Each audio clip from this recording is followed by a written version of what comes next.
Legends Live, 3 p.m. podcast. 3 p.m. I screw it up every week. I know I do. I apologize. It's just, it's the cool thing about being independent is I could do any radio hit for any company I want to, but I got to work around their schedule. So somebody wanted me at 12 today, and somebody wanted me at 11, and somebody wanted me at 1, and I'm like, listen, Legends Live is great, but I got to get out there to these different markets. So we try to do noon on Mondays, but I'm the one who screws it up every time. Absolutely. You definitely are. No. Yeah, and before we jump in some cool things today, I saw a quarterback from Canada, Montreal area, about 6'3", about I would say he's probably about 185, 190 pounds. I can't remember the class. I thought he was like a 2023, but just had a hose for an arm. Was incredibly accurate, and it was more of a QB receiver camp setting. It wasn't. I mean, we did do competitions, but it wasn't like our traditional showcase type thing. But I was just so impressed with him, and thought about the promos that we've been doing, just nailing. We just did Colin Skeen and another one on Carson Ronner, and Colin Skeen from Connecticut, Carson Ronner from Nebraska. Guys who look really like they could be big time players in unique places, right? Yeah, Connecticut, Nebraska, nobody recruits those areas unless you're a big name. The funny part about Skeen's film is, and I like this, the first throw is his best throw. It's just a laser beam. And then he goes into the downfield touch. And it's an interesting approach because sometimes you see the downfield touch first, sometimes you see a string of outs and stuff like that. And then Browner's just running around, just, no blocking whatsoever and on the move and all this other stuff. And, they're both legitimate to me FBS, and I'm not talking Alabama, but come on.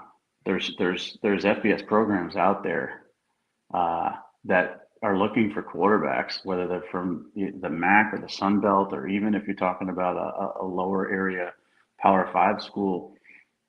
And with the portal, you're going to lose some quarterbacks. I was thinking about this, is like how easily now with unlimited transfers, kids are going to be able to go in there. And I was looking through all the transfer classes, and almost every class is a quarterback. It's crazy. You look at Colorado's class, and off the top of my head, I'm not sure if they have one, but from every Power 5 school has a quarterback. So, for these guys, to get the exposure through the program, again, it's going to put them on the radar, not only for a scholarship, but if it's, let's say it's too late for the 2023 kid from Canada. Let's say he's a 2023. You get on the radar, and you're going to be that guy that they keep in mind for the portal. If you show some signs, at the FCS level. Absolutely, and I think these unique places where guys are from that don't get heavily recruited for whatever reason. Obviously, a lot of times has to do with geographical location of players, meaning are there a lot of players there? So what does a college coach want to do? They want to hit it as many schools that have players in as short an area as possible, right? So people are always like, why is Miami-Dade such a hotbed area? Why in New Jersey is Bergen County hit way harder than everywhere else? Bergen County, Hudson County, because they just go right up and down those highways and just hit schools. And it's the same thing in these areas would have shown that have a lot of players. So that's how some of those guys get looked at. So if you go to Miami-Dade, what is it, Central? What's the one that's the powerhouse in Miami? Well, there's it varies, but yeah, Miami Central is obviously a great program. Down there, there's so many that just have a great tradition of talent that it doesn't even matter if they're good. Right. There's going to be football players there, and then you go north into Orlando and Dr. Phillips, and then you go over to Tallahassee and Lincoln, you go over to Tampa. And it's just endless down there. But who's the starting quarterback for the Miami Hurricanes? Tyler Van Dyke. Where's he from? New Hampshire. I think, if I remember correctly, he's from New Hampshire. They will find you anywhere. They will find you anywhere. And maybe I'm wrong on that, but I'm pretty sure this is the thing about covering 2,000 kids a year is you forget stuff. But I'm pretty sure Tyler Van Dyke. And then I can't remember his name, the short kid who's battling Notre Dame, for the Notre Dame starting job with Buckner. He's from Connecticut, and he got on the radar very, very early. Um, and that's what needs to happen if you're in those states. Now, when you're talking about non-quarterbacks, you need it even more. Quarterbacks, everybody kind of watches and says, "Oh, who's this Carson Browner kid from Nebraska?" and keep an eye on him. Position kids are a dime a dozen everywhere. So if you're a wide receiver, a one-stop shop. You'll go to like one county, and you could end up getting two of your wide receivers in a class there. So you have to differentiate yourself, and that's what's funny about this is that the portal itself, the most valued players are offensive and defensive linemen. When a kid goes in the portal from offensive, they're all looking for big bodies who can move. And the thing they're looking the least for is wide receivers, which is kind of weird because you think of Jordan Addison and some of the other big names that have moved around. And that's one of the things. If you're a skilled position kid from an area that's not heavily recruited, you need this help. You definitely just do to get yourself out there. Because they'll find quarterbacks in New Hampshire and Connecticut and Nebraska, and we'll certainly help them find them. They're not going to find a wide receiver in Nebraska ever, unless you get the help. Right. Well, that's a really good point. And Tyler Van Dyke's from Connecticut, Glastonbury, Connecticut.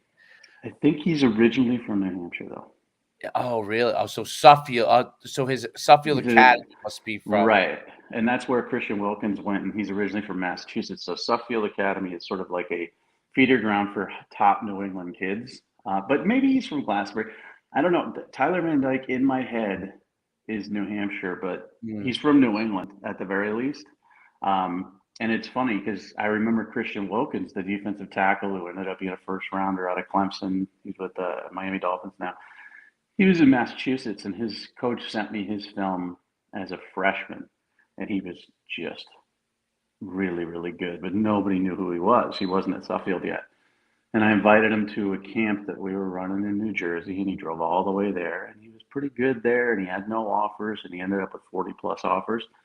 I'm not saying he wouldn't have had to make that drive, but I could have, with this program, I could have blown that kid up so early, right, so fast.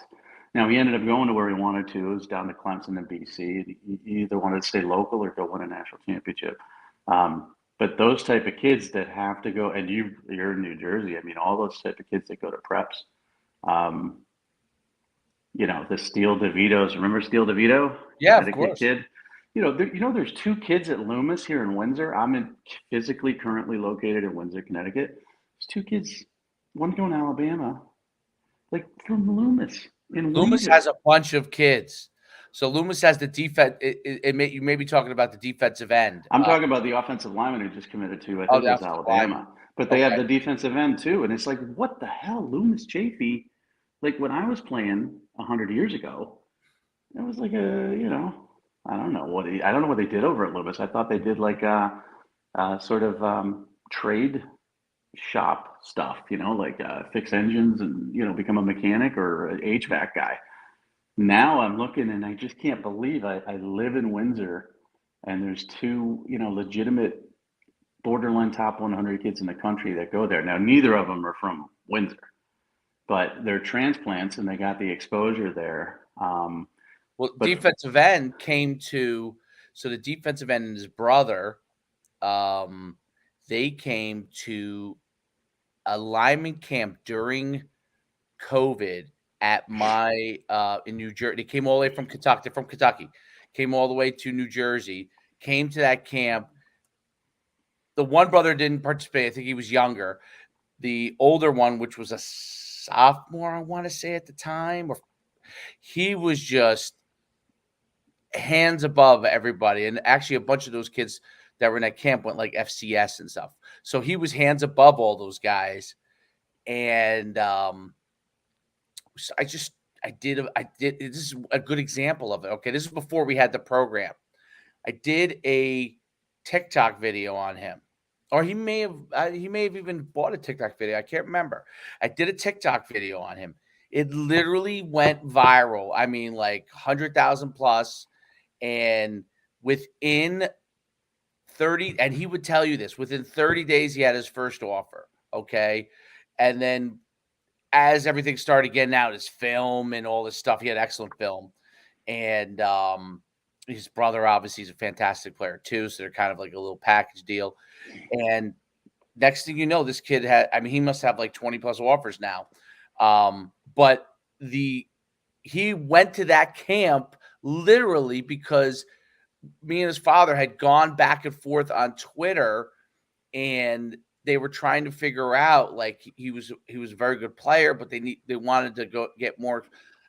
Came out there, we ended up doing the video on him and all these different things, and then he started picking up offers, and then it starts to scale, right? When people film, they're like, wow, this guy really is a player, right? Yep.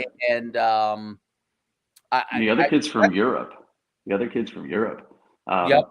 So Bjorn Warner, I don't know if you remember that name, but he came over and played at Suffield Academy as well. Oh, Or yeah. maybe it might have been Salisbury Prep here in Connecticut from Germany, and ended up going off to Florida State and ended up being a first rounder for the Colts. He didn't pan out in the NFL, but still made his money. But I can tell you this, if Loomis has those two kids, there's probably 5 other kids on that team that are FCS level, as you mentioned, that need the exposure.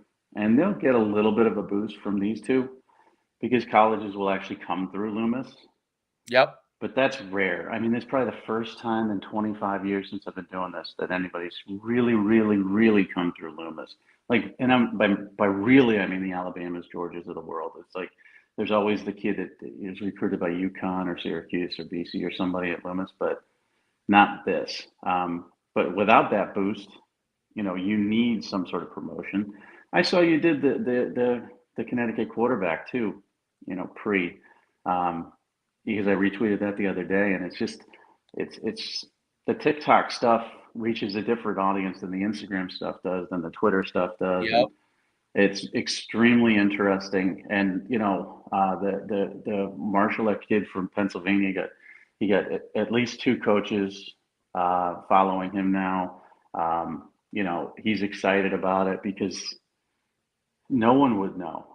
It's like if a tree falls in the woods and no one's around to hear it, does it make a noise? That's how recruiting can be. So it's kind of neat to hear those stories too. And we got a couple of new ones coming out that I'm excited about.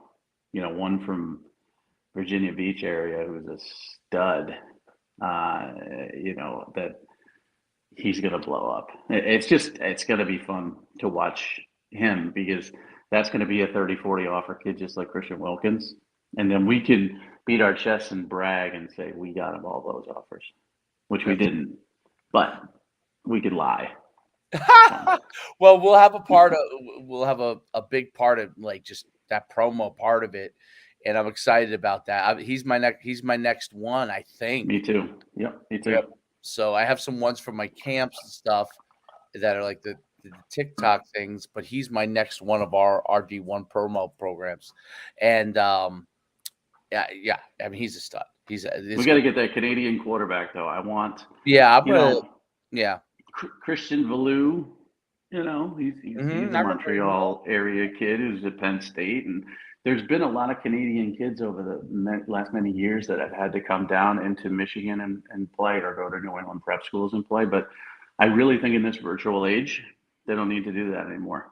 And it's they just need to find a home in the United States, whether it's FCS or not, and then build their career from there. If it's too late, if he's a 2023 and everybody's already filled their, find him an FCS home and let him do his thing. Yeah, I gotta pull up his stuff because he really was. Are you giving out free advertising? Are you giving him free clips? No, I'm not. I'm just. I see you are. I see what you're doing. You're trying to pull it up now. I was curious to see what the huddle film, because I hadn't checked it yet, and interesting. He's gonna be He's listed. Arts. He's listed height wise what I thought he was. So I didn't. I didn't. We don't. It's a camp, so we measure it. We don't measure it. I'm saying I didn't measure him. So I was just kind of. But I was You could like, eyeball though. I mean, that's a good segue into the quarterback you want to talk about. Who's yep. not that tall. You can eyeball. I mean, listen, we've been doing this for long enough where I could just look at a kid and be like, okay, 6'5". He's bigger than me. So I'm like, he's taller than me. I'm 6'1". If he's definitely taller than me, I'm like, okay, he's probably either 6'2", 6'3". Maybe if he's way taller than me, he's probably 6'4". I was golfing last week and I ran into a dude in my league who did TV stuff. He was in the local cable here and he did ESPN stuff and all this other, and he's asking me what I do. And I said, yeah, I do some sports stuff, and scout a little bit. And we were talking about that. And I gave my famous Derrick Henry story because he brought up Derrick Henry, led him to the fantasy football title a couple years ago. And then he got hurt last year. So here's my eyeball story is if they're taller than me, they shouldn't be running backs because I'm 6'1". So I was at a camp 100 years ago, and there's this kid who's 6'4", and he's 240 pounds. He's sitting in the running back line. And me, as a good Samaritan, I go up to him and I said, son, he was a freshman. I go, you're in the wrong line. He goes, sir? I said, no, the defensive ends are over there. And he's like, no, I'm a running back, sir. And I said, no, you're not. And that was Derrick Henry. He stayed in the running back line, and things kind of turned out pretty well for him. But he was 6'4", and I'm like, you're not a running back, kid. You're an end. It happens. Yep, he worked out pretty good. All-time high school leading rusher, and he didn't listen to me, thankfully. Imagine if you switched lines and said, "Oh, this guy, this pasty fat guy from Connecticut who's well known thinks I'm a defensive end. Let me give up running back." It's like the butterfly effect. I could have changed the history of Alabama football, the NFL. So thankfully, Derrick Henry just said, "I'm a running back, sir," and I said, "Okay, whatever." I rolled my eyes too. I was like, "Whatever." Well, here's my funny Derrick Henry story. So he came to our camp as an 8th grader. Yulee hosted it. That's how much they wanted to get him on the map. Yulee was like, "We have a kid, that's going to be a guy, and we want to host a camp." I was like, "All right," like we never had a camp at Yulee, and so we hosted it. Like I think 2 years we hosted at Yulee, and he first came as an 8th grader, and then he came as a 9th grader. But 9th grade he wasn't even. By then he was already, as a 9th grader, was already a starter for them and stuff. But so what was funny is this. So I see him then. He was the high school player of the year. I was at the Maxwell Awards in New Jersey. They're like award ceremony. And they have, I don't know if you know that Harrah's there. I don't know if you've ever been there, but this is when the Harrah's was still pretty nice. Now the other ones are more of the place to go. But the Harrah's has like a pool party thing, like a nightclub scene thing.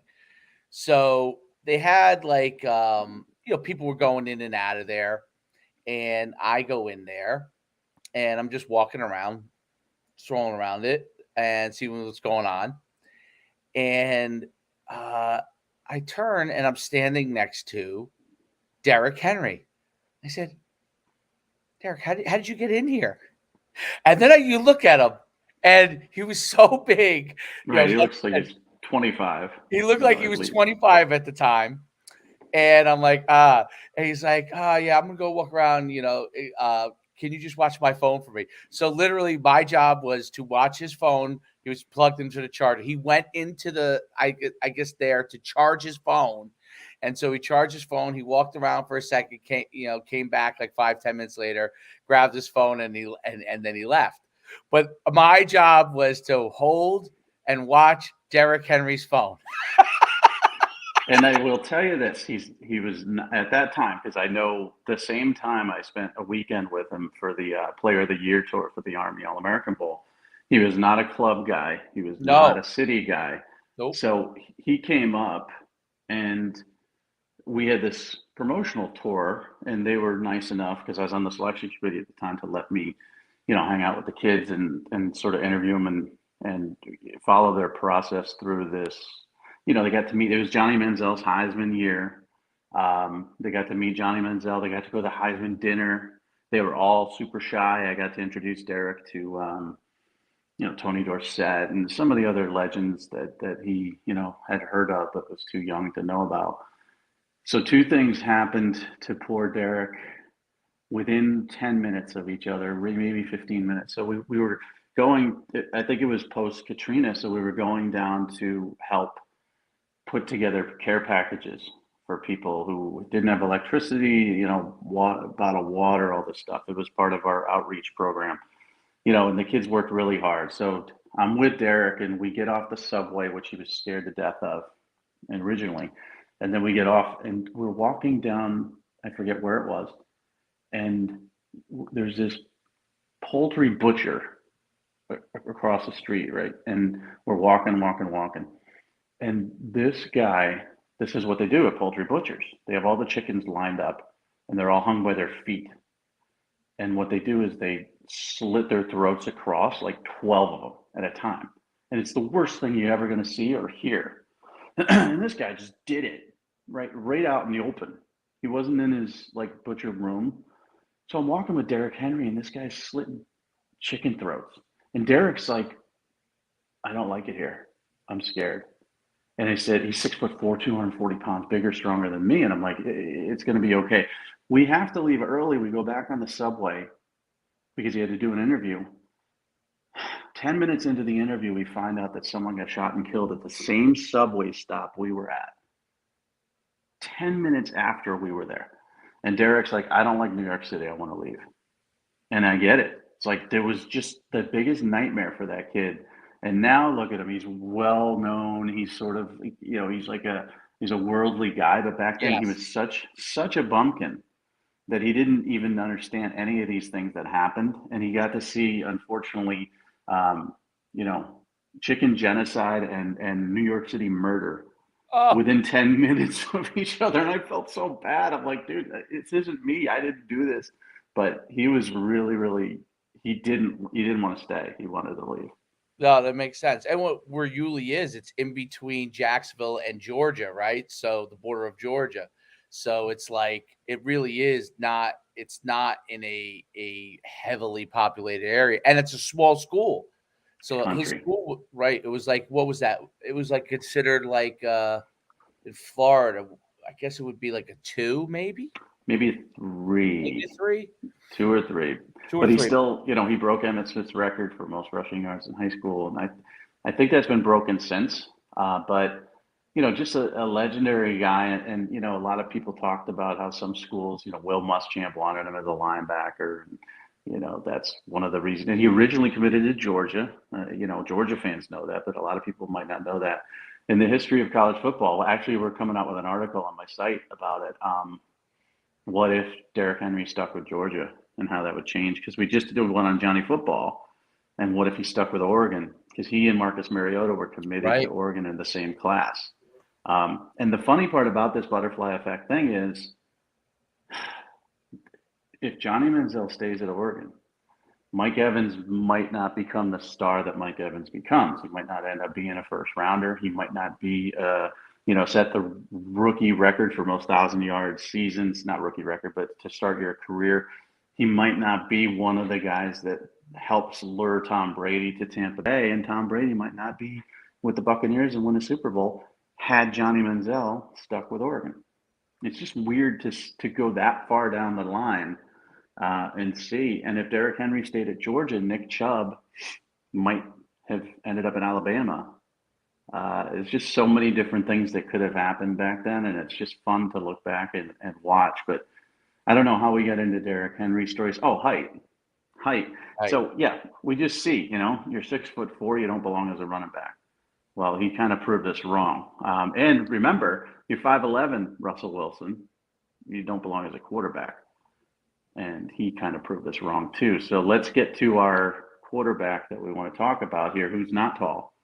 Jadyn Davis. So it's interesting because obviously he's one of the top 5 quarterbacks, I guess, and yeah, some people think he's the best in that class. And, I have him as a 4, not a 5, a and 4 not out the of 5. best, but he's a top 6 quarterback in the class. Yes. And I remember doing a video on him a couple years ago, and he was far ahead of other kids at his age at that time. I mean, he just did amazing things. But what I saw was interesting was the video that I can't remember who posted it. You commented on it. I think it's QB Plug QB, did it yeah, maybe it was QB Plug. on Yeah, TikTok. and the hose for an arm is obviously apparent, and the accuracy in a lot of things he does is obviously apparent. But I always wonder when you see certain things mechanically, does that create a pause? Even though the guy's got a cannon, he seems to be super accurate.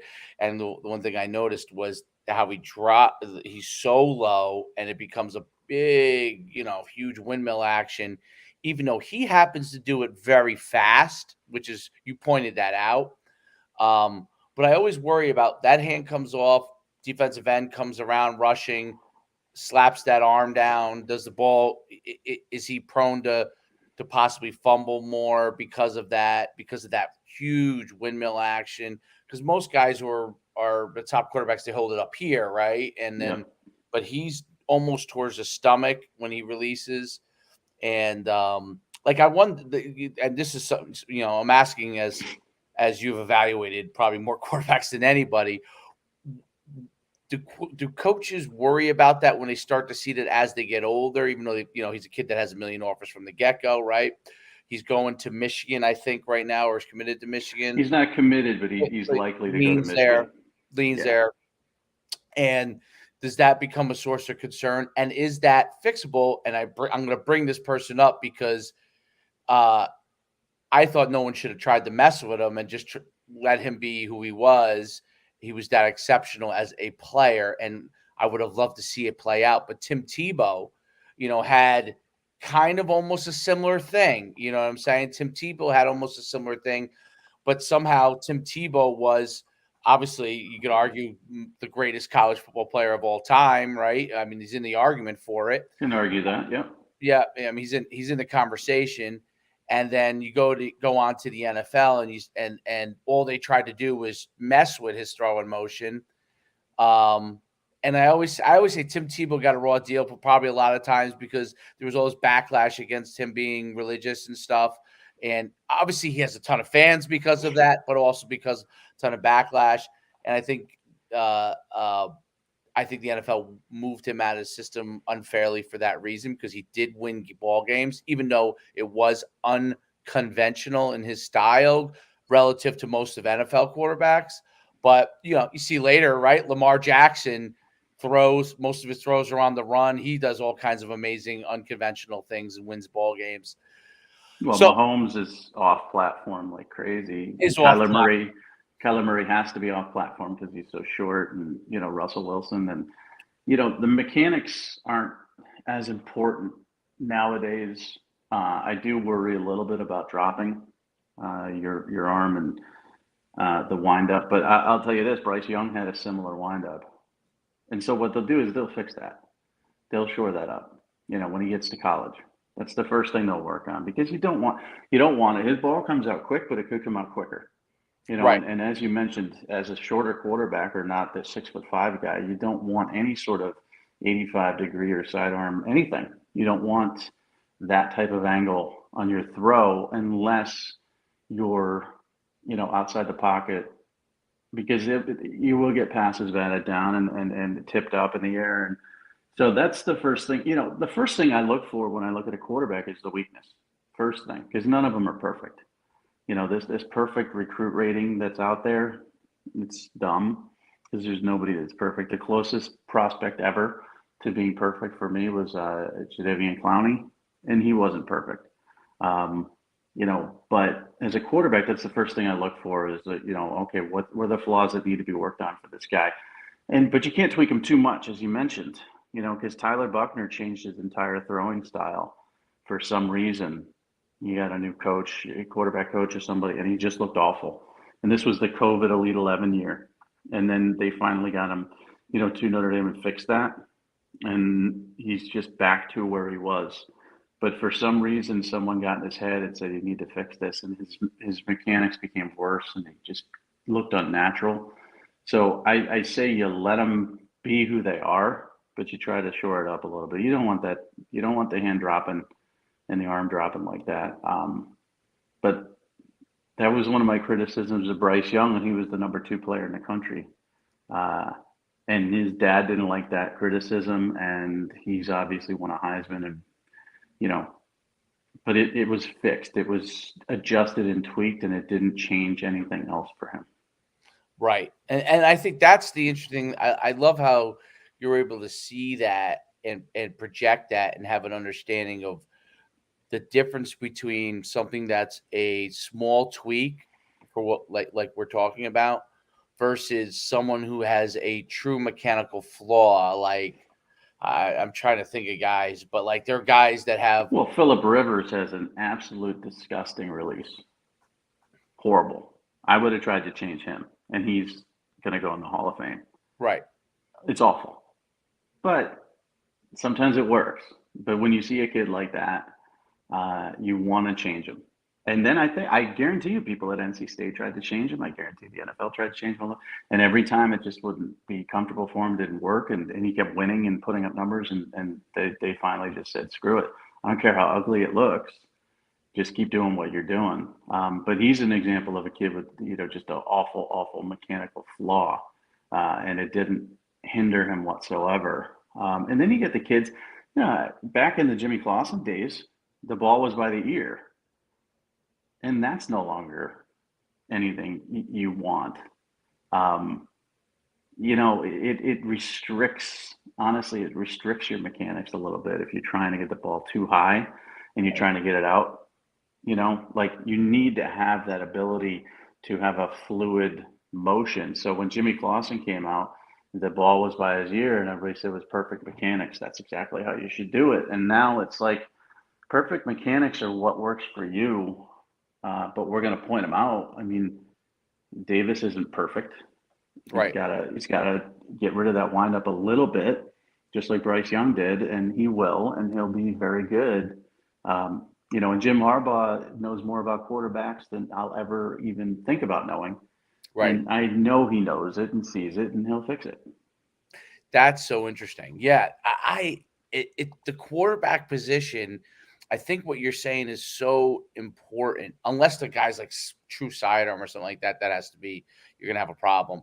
But it's these players start throwing a football or a baseball or whatever they're throwing, and they throw so much that they've developed their own style of getting the ball out quick. As long as it's coming out quickly, as long as it's not some, you know, slow winding thing, getting the ball out quickly, they develop their own style with their own body structure is.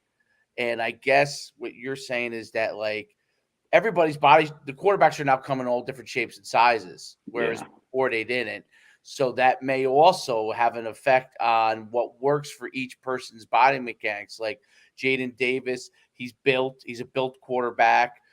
Russell Wilson's a built quarterback. So they're a little bit more muscular. So they've adapted to what their style is. Whereas the long, tall quarterback, when them coming over the top is pretty easy for them to do because they have so much arm, and right. not as much width of their body, right? So Yeah, it's interesting. yeah, Very and baseball is a good point too, because a lot of them do play baseball, and baseball, the release of a baseball is different than the release of a football. But Kyler Murray, zips the ball. He's a great baseball player, great football player. Just got paid, big time money to play football, but a lot of his, Russell Wilson was a great baseball player too, if you remember, drafted.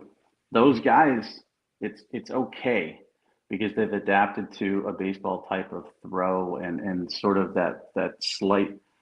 It's not a sidearm, but it's not what you want. But they're also shorter a three guys. quarter, right? You call it a Well, three quarter. yeah, but it's great for them, because they've learned to find passing lanes and they've learned to, and that's technically off platform to me.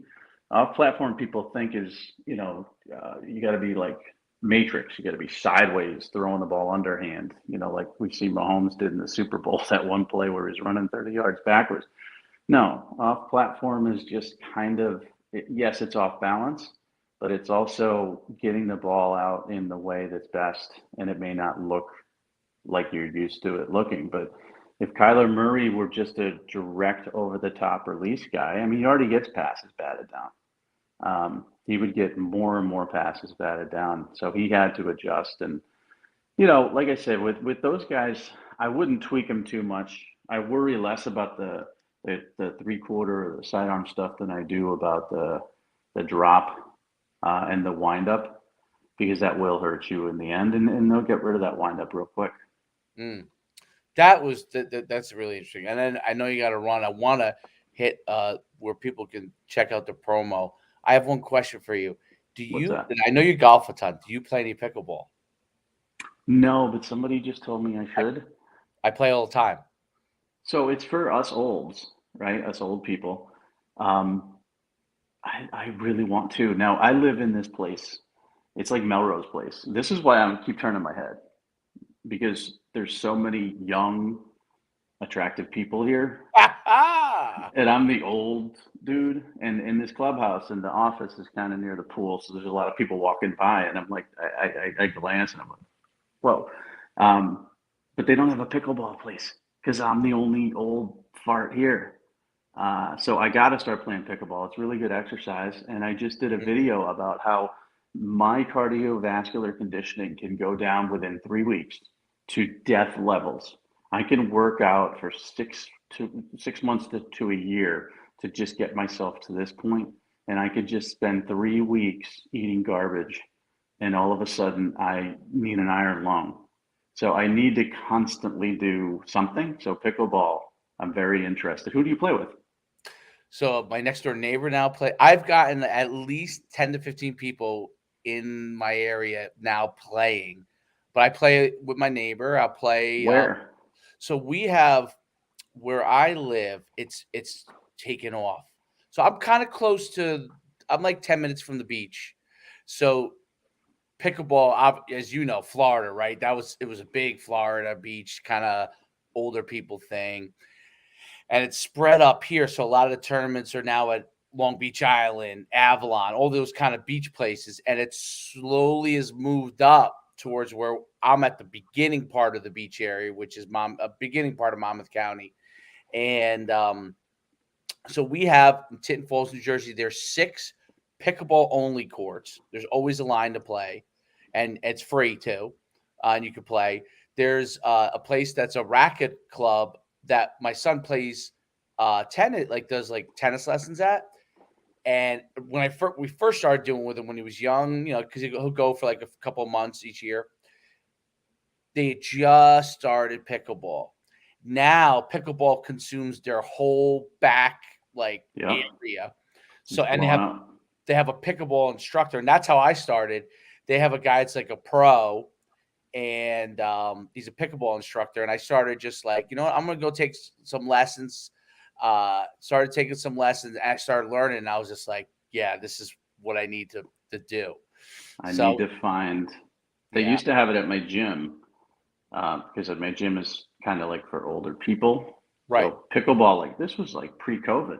They were playing pickleball, and I didn't know what it was. But now it's the rage. It's like a friend of mine just last week was asked to play pickleball, and she's like, I'm not playing. I'm not going to play. And then she played, and she's like, it's the greatest thing I've ever done in my life. I love it. You got to play. You will feel the same way. First of all, you'll pick it up. This was the thing that I didn't realize. You'll pick up the basics in 10 minutes. So you could go and play with someone who's significantly better than you, but because you got the basics in the first 10 minutes, I mean, they might beat you, in doubles, but doubles is so much fun. You're playing with another person, and that ball starts rocking it back and forth. I've been paired up with a 75-year-old woman who couldn't move, but could whack the ball. And we beat like some younger people. And I was like, if you put a drop shot or something, she wasn't getting to it. But you put that ball anywhere around her, she was smacking it. She was smacking it. And you don't have to run a lot. I've seen it. I've watched it. I've never played it, but it's for those of us who can no longer play tennis. I used to play tennis when I was younger, way younger. and I can't play tennis now. I would die. But pickleball, I could play.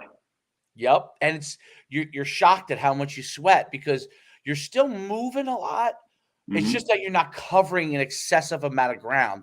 You're covering a couple of yards here, a couple of yards there, back and forth. But instead of tennis, you're covering 10 yards, almost 10 yards in some instances, right?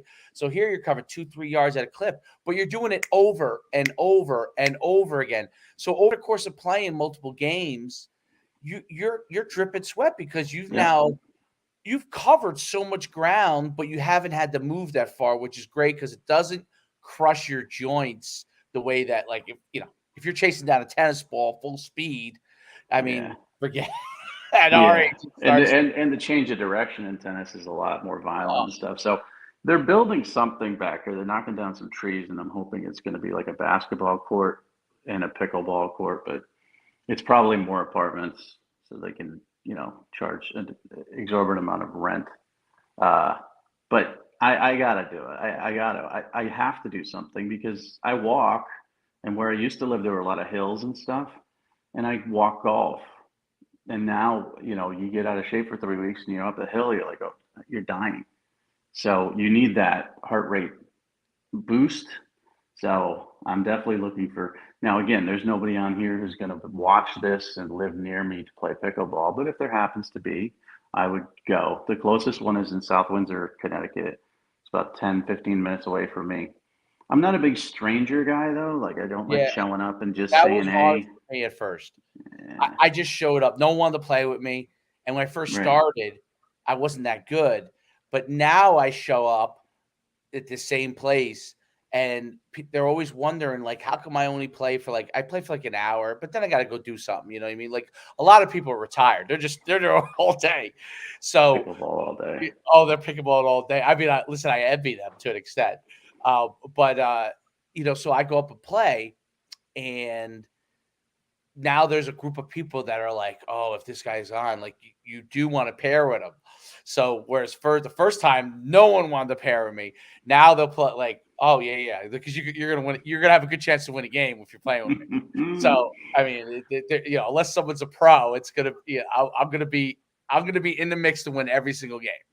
And but it's funny because I got friends of mine in it, like guys that I went to high school with that they were looking for something, like they worked out, but they were looking for something that it wasn't just working out or walking that eventually Yeah, get something bored. fun. Right. They wanted some fun. So they started Yeah. playing, and next thing you know, like I didn't even know they were playing. I played 1 or 2 times with them, and they live about a friend of mine lives about 15, 20 minutes away. And he's like, hey, if you want to come up play Sunday, we're playing over here. This area, they have like 6 or 7 courts by him too. And I'm like, you guys play? He's like, yeah, we play once or twice a week, every week, all the time. He's hooked. Yeah, hooked. He's He's completely hooked. He texted me the other day. It was 100 degrees out. He's like, hey, we're playing now. I'm like, wait, you want me to just drive up there now? I don't live, I'm not right there. I can't make it. He's like, well, oh, and this, you know this. You'll ask your friends, and they'll say, "No, that's stupid. I'm not gonna do that." And then eventually they'll do it, and then they'll fall in love with it. That's not where I'm at. I'm at the stranger portion where I don't like just dealing with people. But if I can convince one of my friends to play, I know they'd be hooked, and I would play it all the time.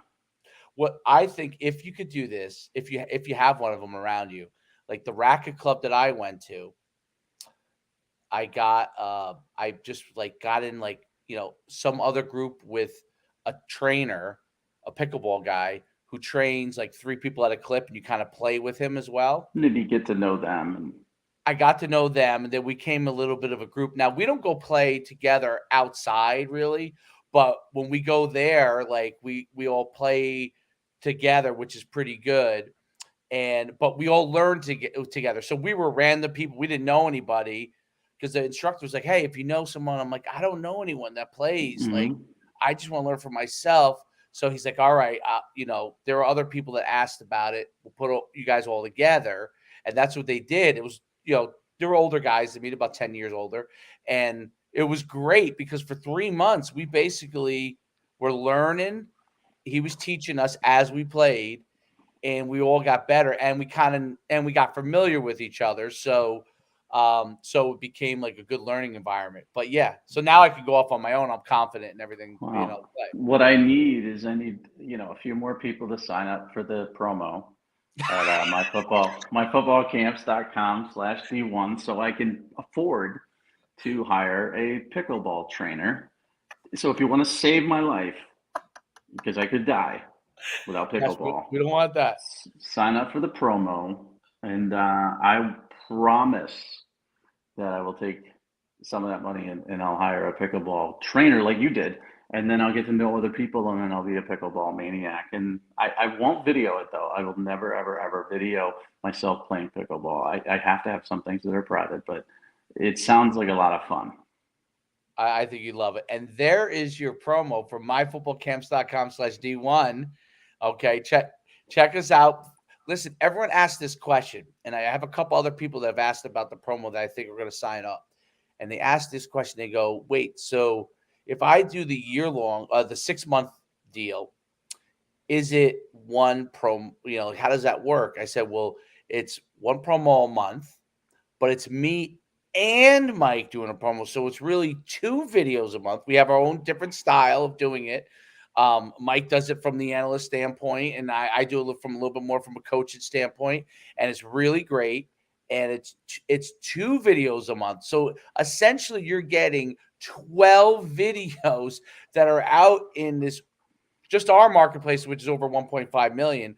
But the butterfly effect of it, meaning ricocheting out to everywhere else, you're reaching millions and millions of people Yeah. and coaches. It's there's nothing like it. And they're different too. Like I just hit up Carson Rauner's dad, and they said, "Listen, do you have any off-season workout throws, stuff like that?" The offensive lineman Hartman sent me some drills that he was doing. He sent me some workouts that he was doing. I don't want to put the same thing out 6 times in a row. I want it to be different. So we're always hitting you up. If you do the 6-month thing, we're always hitting you up. Say, hey, what do you got? What have you been doing? Videotape your son, doing these particular throws or lifting weights or doing splits or whatever that'll show what you want shown. And that's kind of it too. So it's not like I do one and then that one goes out the next 5 months. It's always something new and fresh. And we will ask you for more. So the more you can provide us video wise, we had one of the 2 Jersey kids that just signed up, right? His brother is older and he wanted his game film, and the younger one just got from JV. They're at the Hun School and played the last few games as varsity, and he wants his off season, 7-on-7 camp workout stuff done. I'm like, great, send me as many videos as you have doing that, and then once we get into the season and you're playing varsity next year, then we'll pull clips, from your games, and it's all sorts of things. So if you do the 6-month one, and we do have the year one, even though you didn't know it was up, it's up. That's just going to be different. It's going to be different every time, and it's going to continue to hit. So I will say this: I did my 3rd Carson Rauner one, the quarterback from Nebraska. The first one I did, nobody's ever heard of him. Nobody knows at all. Second one, who's this kid? Third one, which just went out today, you could tell. You could start to see that more coaches are paying attention, more coaches are following. I'm getting a few more questions here and there, like, who is he? And that's what it takes. You have to be in the consciousness of, you can't just send a tape and hope. You got to continually be there. And that's what we're going to do with the kid from Connecticut. He just got his first one done, and then it's all about repetition. It's all about showing them something different. And it's all about them becoming used to. When Carson Rauner signed up, I'd never heard of him. I don't know that name, and I used to get him and the other Carson, Kluver, confused because they're Right. 2 Carsons. I mean, of all people in the world, we get 2 quarterbacks that are 2 Carsons at the same time. Now I know the difference between them, and I know exactly, who's looking at which one and who's this and that. And one's a 2023 and the other one's a 2024. And they've become common names to me. And if they become common names to me, you can guarantee they become common names to college coaches. Trust me. No doubt about it. No doubt about it. Well, check us out and make sure you also check out Mike on Twitter. on Instagram. Farrell Sports, lots of stuff going on. Farrell Sports. I'm at Coach Schumann, and we'll be back next Monday. Maybe at noon, maybe not. Maybe at noon, maybe not. I'm popular. Mike's popular guy. I'm really not that cool. People don't want to talk to me. People want to talk to you. Well, you know what I did today? I mean, I did a hit in Nebraska, I did a hit in Arkansas, I did a hit in Missouri. It's just like, when I do these quarterback lists, the Nebraska one was about Casey Thompson being the third rated quarterback in the Big Ten, but then it segues into USC, UCLA moving into the Big Ten, and this, that, the other, and it's like it really good line of questioning. And then they hit me up and they say that was awesome. We got such a great reaction for that. And then I respond to them and I say, well, my calendar's filling up pretty good. I will do a weekly hit for X amount of money. And then they disappear because nobody wants to pay anything. And then they'll come back a month later. So I get deluged by certain markets once every month. And today was those markets. But I've also got full ride radio I do every week now. And I also got, what's the other one? Bill King. I forget what it's called. Bill King, Bill King, who used to do. Yeah. Bill King used to be on. Not 20. On Sirius. Yes, he was 24/7. Yeah. Bill King. Well, he used to be Rivals. Rivals, right? Yeah. Does he do Sirius still, Bill King? It's in a lot of markets. It's based out of Tennessee. Okay. So we focus on SEC and stuff like that. But yeah, Bill King, and it's funny too because Bill, I did Rivals Radio, and I was required per my contract, this is what's great about not having a contract. I was required to do every Thursday, and I would do like a half hour, and it was rough because it was like he would take phone calls, and it would be like, oh yeah, what do you think about this kid who might think about Fresno State? And I'm like, I have no freaking idea who Fresno State's recruiting. But then the next question might be about a 5-star kid going to Alabama, and I know. So I was like always like, jittery and jumping around. And then when Shannon popped up 24/7, I was hated. I was not allowed to be on the Bill King show. I was not even asked to be on the Bill King show. I was despised, still am. Now he's over it on 3. I think he still despises me I don't know why. Maybe I'm a little bit mouthy. And Bill is independent now. So Bill hit me up when he saw the full ride stuff. He's like, hey, you want to do this? And none of these recruiting dudes will do this show because it is still rapid fire questions and they're all afraid. And I could dance. You asked me about not Wichita, but let's say you're asking me about East Carolina recruiting. I can dance. I know nothing about it, but I can dance. But you asked me about Georgia, Alabama, Texas, all the big ones and stuff like that. Plus you asked me about college football. So I'm doing those. So what I'm trying to do is I'm trying to lessen it so that I am doing a steady stream scheduled. But right now I'm at their mercy. It's like, oh, yeah, we need you 11:50 Eastern time. And then, so I bump Schumann, and then he gets pissed. Because I can tell. Well, I love Bill. This is interesting. So when we were partners with you guys at Rivals, this is going way back, I also bought advertising on Bill King's show. For NUC, huh? Yeah, and it was actually at the time it wouldn't work the same way now because just everything's so diluted and stuff. But back then it was very effective in a sense because there wasn't that many shows that talked. Now with YouTube you got like so many different things. Like that was a recruiting centric show, which was very rare. That's right. That's exactly right. Now you have a lot of like even guys that aren't recruiting experts, they pop up everywhere. But it was very effective. So I would get calls. We would get calls that would literally, it was the only time ever on that we did radio. We did a lot of different other radio stuff over the years, but there was the only radio show that we ever got a call that someone said, I heard about it on Bill King. The Bill King show, yeah. I get a lot of that too. I get a lot of full ride, which I do with Childers and Neuheisel every week. Childers is great. Here. Yeah, Childers. Yeah, he is great. And then now that I've done full ride a few times, people are like, who have old memories, they're like, oh my God, it's great to have you back on full ride. And the last time I was on full ride was legit like 2010. it's been 12 years because that's when 24/7 cropped up in 2010. So people will remember it. They'll be like, "Oh, I love you on Full Ride," and so what I'm trying to do is get as many of those gigs as possible. I'm gonna ask, for money, of course, for some of them, and then and that way I can have a real schedule and a real life. But it sucks, man. I mean, right now it's like, I was supposed to do a podcast, a South Carolina Gamecocks podcast today, 11 o'clock. So I cleared that out, and you and I are supposed to go at noon. So I cleared that out. So then I bumped some people to noon, which I had to bump us, and then the guy cancels. And I don't know. He reaches a lot of people, but I don't know his Yeah, life. right. I don't know why he canceled. He didn't cancel. He pushed it tomorrow. He's like, "Could you do the same time tomorrow?" And I'm like, "Dude, I kind of just zhuzhed my day for you today."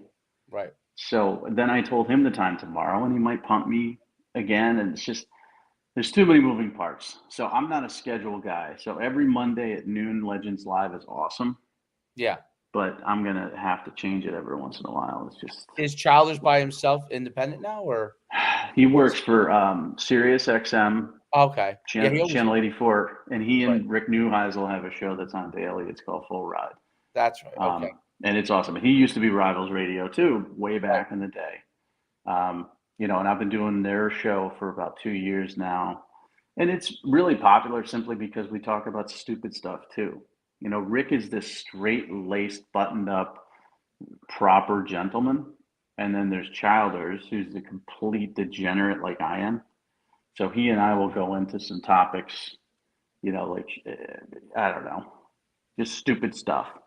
And Rick will get very upset in his own way. Like, this is inappropriate, blah, blah, blah. And it's just hilarious. People love it because they like to see Rick uncomfortable, and they like to hear me and Childers. We call ourselves like that movie Step Brothers. That's who we are. We're two idiots, complete morons, just having fun talking about college football. So that's my favorite show to do. And it's just real loosey goosey. Very cool stuff. Very, very, very cool. But I if I might have punt to. you, it's for a real reason. It's for a You good might have reason. to tell Chris and Bill King that if they work something out for you, that I can then maybe do. I may do a ad for what we do at the end of work. Listen, I do like, it's a big reach, so we can I talk know about that. it.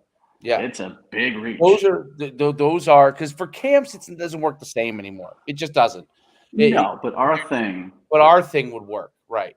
Our and you thing know what the would best work. part about this is? Our thing can work anywhere. I have a Facebook page with like 6,000, people who follow or like. Anybody who knows anybody who knows a kid who needs exposure. Right. Anybody who knows anybody.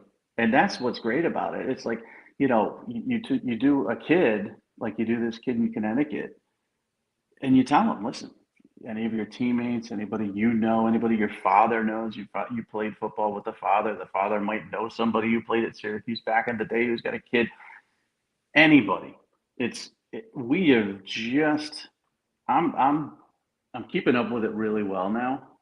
But there's going to be a time where I'm going to have to hire somebody to schedule and coordinate it all because Yes. it's going to explode. Yes. And right now, I think we're at 2% of what we're going to do. And you're right about that. That's the Skeen family in Connecticut. They all, because they're all the brothers are gigantic. And they're like, they just all are. They're what you call they're good genetics there. They're all gigantic. They're all well known from when they played, and they all went various different places. But so people all know them. I just know that people know that. I remember when the uncle was with, like, everybody knew them. Everybody knew. Like, I would go to his hometown. He's from Middletown, Connecticut. I think the family's originally Yep. from. I don't know if he lived there now, but No, the kid goes to, I believe he goes to to Middletown go High to School. Middletown is Middletown. Yeah. It was Middletown. Yeah, so Yep. that's there, and that's a big town in Connecticut, as you know. It Like, that's a is big big. town. They're known for football. Pretty used. Well, they used to be really good for football. They still are pretty good for football. They have their windows. And their family's just known, right? So Colin does well. other people are going to know because it's Colin Skeen, and that's just the name. First of all, it's an unusual name, right? So Right. you're not going to forget that name. It's just an unusual name, and No. they happen to all be Giants too. Well, and the funny thing about it is Connecticut's such a small state, but I mean, honestly, the way this is set up, if we just focused on Connecticut, if that's all we did, I mean, we could be as busy as we wanted to be in Connecticut. Because I used to run camps. I used to run camps with Brent Williams, Next Gen, and Kyrie Fortstad, Guy Fort. Oh yeah, yeah. Yeah, we used to run camps for exposure for kids in New York, Connecticut, and New England, northern New England. So it's mostly Massachusetts, Connecticut, and New York. And they always filled, always sold out, always a ton of kids. And we found some really good football players, and they ended up going off to, maybe sometimes they went up to UConn, maybe sometimes Central. But there's just the Springfield area in Massachusetts was, to me, amazing because there were so many kids. And I'm not saying they were all good, but I didn't realize so many kids in Springfield play football, and they would all come down. So if we focused on just Connecticut or New England or Western Mass, we could be as busy as possible. And that's why I'm saying this is going to blow up, because that's just one, the scheme telling somebody else, who tells somebody else, who tells somebody else, we're going to end up being so busy that we're going to be doing, videos all day long. And that's fine. I mean, that can pay for this swanky, condo, apartment, townhouse place that I live in. And maybe I can put in a pickleball court. So, all right, I'm going to go do some more radio shows. Yeah. It's great chat. I'll talk to you next week. myfootballcamps.com/D1. Check us out. We'll always DM you back. I'm going to hit you right back, after the podcast real quick. Got something to share. Okay. All right. Bye. All right. See ya.